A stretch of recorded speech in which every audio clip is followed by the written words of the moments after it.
ఇవాల్టి వీడియోలో మనం కార్తీక మాసం నెలంతా దీపాలు పెట్టుకుని చివరి రోజైన పోలి స్వర్గం లేదా పోలి పాడ్యమి రోజున మనం ఖచ్చితంగా పోలేరమ్మ తల్లికి మనం దీపాలు వదులుతూ ఉంటాం. ఈ రోజు ఖచ్చితంగా వినవలసిన కథ గురించి ఇవాల్టి వీడియోలో చాలా డీటెయిల్డ్గా తెలుసుకుందాం. కథ ప్రారంభ. మీరు అక్షంతలు చేత్తో పట్టుకుని ఈ కథను వినాలి. ఓ మారుమూల గ్రామానికి చెందిన రజక స్త్రీకి 5 కోడళ్ళు ఉండేవారు.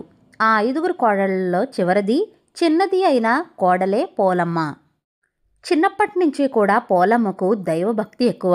పువ్వులు కోయడం, పూజలు చేయడంతోనే ఆమెకు కాలం గడిచిపోయేది.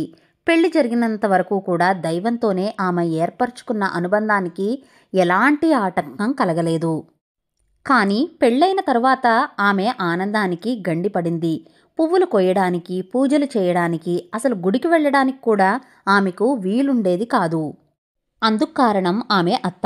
సాధారణంగా ఇంటి కోడలికి దైవభక్తి ఎక్కువ ఉంటే ఎవరైనా మెచ్చుకుంటారు. కానీ పోలి విషయంలో అది తారుమారయ్యింది.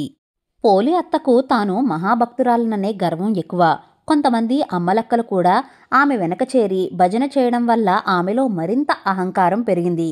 పోలి కారణంగా తన పేరు కాస్తా పోతుందని భావించి ఆమెను మాత్రం ఇంటి పట్టున ఉంచి మిగతా కోడళ్లను తీసుకుని గుడికి వెళ్ళి వచ్చేది. ఈ నేపథ్యంలో ఒక కార్తీక అమావాస్య రోజున పోలికి ఇంటి పనులు పురమాయించి ఆమెకు పూజా సామాగ్రి అందుబాటులో లేకుండా చేసి మిగతా కోడళ్లతో కలిసి అత్త నదీ స్నానానికి వెళ్ళింది. పోలి ఏమాత్రం బాధపడకుండా బావి దగ్గరే స్నానం చేసి పత్తి చెట్టు నుంచి పత్తిని తీసి ఒత్తిని చేసి చల్ల కవ్వానికి ఉన్న వెన్నను తీసి దానికి దీపాన్ని వెలిగించి దైవానికి నమస్కారం చేసింది. పోలి భక్తికి మెచ్చిన దైవం ఆమె కోసం పుష్పక విమానాన్ని పంపింది. ఊరు జనం చూస్తూ ఉండగానే పోలి ఆ విమానం ఎక్కింది.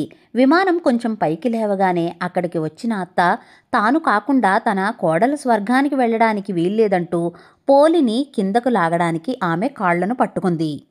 వెంటనే మిగతా కోడళ్ళు ఒకరి తర్వాత ఒకరుగా కాళ్లు పట్టుకుని ఉన్నారు. విమానం నుంచి కిందకు వెళ్లాడసాగారు. అది చూసిన దేవతలు పోలితో వారికి పోలిక లేదంటూ విమానం నుంచి కిందకు పాడదోశారు.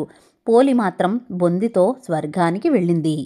అప్పట్నుంచి ప్రతి ఏడాది ఆశ్వయుజ అమావాస్య మొదలు కార్తీక అమావాస్య వరకు ప్రతినిత్యం బ్రహ్మీ ముహూర్తంలో నిద్రలేచి నదీ స్నానం చేసి దీపం వెలిగించి పోలి కథ చెప్పుకుని అక్షంతలు తలపై వేసుకోవడం ఆనవాయితీగా వస్తోంది.